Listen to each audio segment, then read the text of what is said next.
Hello, Balmy Badger Army. Yes, Hi. indeed. This is the start of a new mini-series that could potentially grow into something a bit bigger on the channel, which is fantastic. And it's going to be called Paranormal InvesTEAgators. Because we've got T, and we're talking about paranormal. And we might even be able to convince the lovely Viking to go out and film and everything. It's going to be great. And we visited a new paranormal hotspot in, well, the island, didn't we? No, it's not the island. It's not in the island. It's not on the island. It's not in the island. Where is it then? Tell us. It's in a little village called Tonge outside of Sittingbourne in Kent.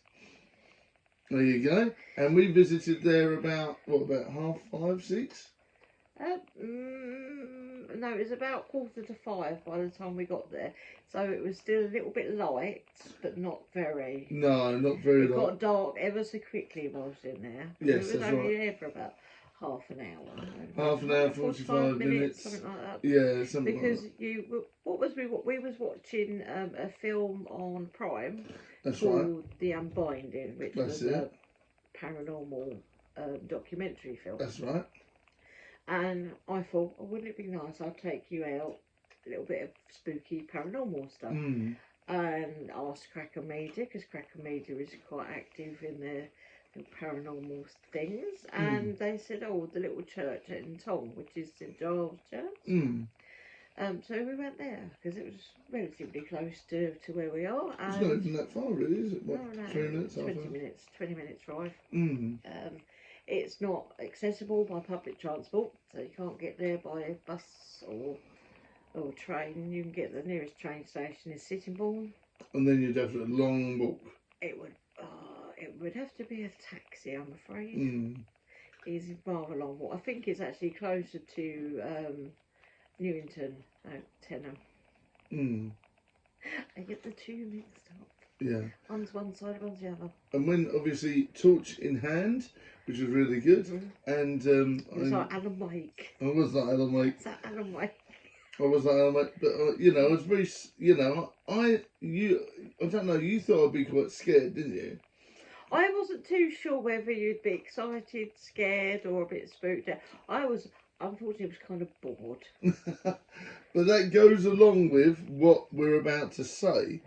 You were quite bored because there was activity, but it's activity that you're usually used to, isn't it? It's like background, quite chilled activity. You're in a churchyard, there's graves here. It's a standard sort of feeling here. You had I had my paranormal box, didn't I, on the phone? You had your spirit box, and I had nothing. So no, you had nothing, but you're very good at tuned anyway. Yeah, so. You're very good at picking stuff up. But for me, it was really, it was like a very quiet place, and that resonated with the words that came up, and it literally said, cold, quiet, bored. Yeah. And I was like, why are you bored? And it just said nothing. And I was like, because when I got more confident, I was asking questions. And from what I can tell, these ghosts in this churchyard are very bored. Very bored and very lonely. Because like you were saying, it's out of the beaten track. There's not much going on there. It is an active church as well, so it does run services on a Sunday. But the graves were very old. I doubt anyone visits those. Incredibly old. You say that, but down the bottom, because I was intrigued, because something down the bottom from the back looked like an old headstone, but from what you could see on top of the grave was very, very clean and neat and flowers and things. So I went down and had a look. And it was a gentleman called George that had passed away in 2020. And his was immaculate. Everything was weeded, it was clean and tidy. The flowers were plastic, but they were very new. They weren't weathered, and so someone there is obviously caring for George. And there was a few other graves that were, I'd say within the last sort of 10 to 15 years. So there's an active church. It did actually come up with different numbers for me as well. Yeah, 23, wasn't it? And this always comes up when you walk past a grave. You get a number, and you have to sort of decide: is that when they died, or Mm. or is it when, how old they are and stuff like that. So it's quite interesting, Because the majority of the stones, you cannot read what's on them. No, you would have to go during the day with a pencil and do a rubbing. Or you just go during the day when the church is open and just go and ask, because they're very, very helpful and they're telling you. There was a couple of what I pointed out to you. They have like cylinders on the top, like the concrete cylinders. Yes. Where there was two, and I said that's normally indicating there's two people buried in there. That's probably a husband and wife. Yeah, and they were the ones that come up with, like, they were bored and lonely and... Bored, yeah. You had someone at the doors saying repent. Yes, this is the thing, yeah. When I was walking past, I kept getting drawn to the doors of the church. And not even on purpose, it was dark, I didn't really know where I was walking. We'd never been there before. But I kept getting drawn to this thing, and it did keep saying repent, sorry, and things like that. If someone's stuck and doesn't know why they're stuck, and they're just trying to repent so they can move on. Yeah, I mean that was, and that did give me the old, the old back tingle, which makes me a bit unsure and a bit unaware of things, like something was touching my back, which is always a bit spooky. Yeah, I had a what I could only imagine was a small child. I thought it was a boy because he kind of felt a little bit mischievous. Yes. Because the dog was barking, sort of like a house or two away from the church. Because there wasn't very many houses there. I think there was maybe about 4 houses in that area. And he sort of like was trying to sort of say, we're making the dog bark by being there. We're making a dog bark by being there. And the only other thing I personally picked up was someone being very cross because I was standing on the grass. Yes, we were walking on the grass, and then I went on the path and I just stood on the path, but that's all I got really was those. Yeah. So I think because I had my first experience and I was very sort of chilled out, very level-headed with it, open of course. I am a believer, but I didn't I wasn't scared or anything. I was very much like, come on then, come through, and let's have a little chat. And so I did get some interesting results. You had a name come up, and it was Anelia, not Amelia. It was Anelia. Yeah. That come up. That's a very old name because I have looked that up. That was a name. A name that was used. So you had that come up. Yeah. Cracker Media has told me, sort of like I said, it is quite nice there, and there is someone there that's called Harriet.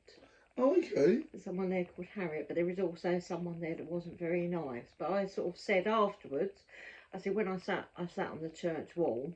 I said I randomly, really quickly got up because something felt bad behind me. It wasn't like really bad, but it was just like uncomfortable. And I was like, I'll get up and walk around. But you was sort of like in your element, bless you. You enjoyed it. I very much enjoyed it, yes.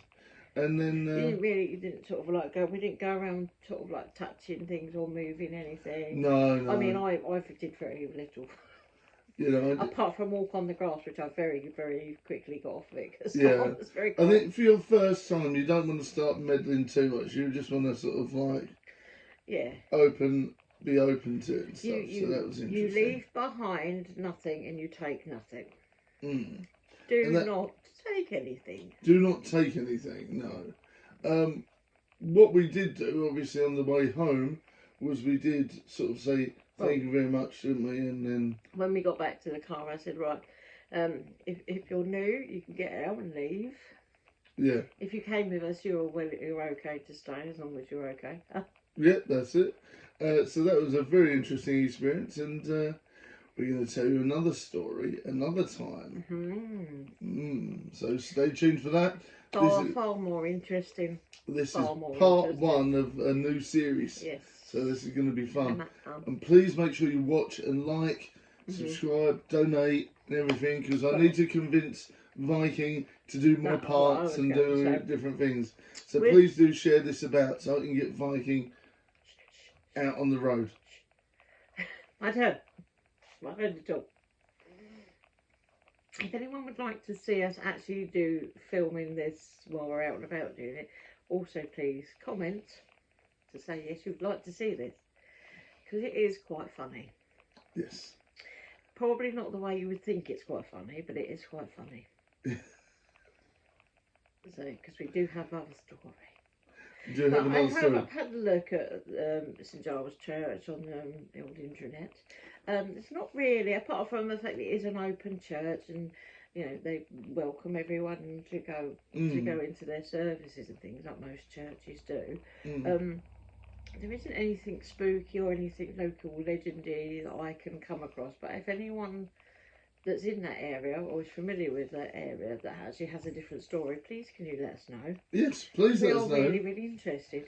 Yeah, please let us know because if there's anything it's a lovely interesting. little church. Yeah. Really, really lovely little church.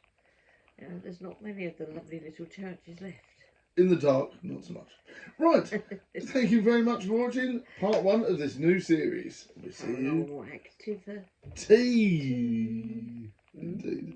Thanks for watching, and thanks for all your help and support with the show. And don't forget, comment yes that you want to see us go out live and do lots of ghost hunting. Not quite live, but you know. Yeah, we'll film it. it. We'll film it. We'll film it.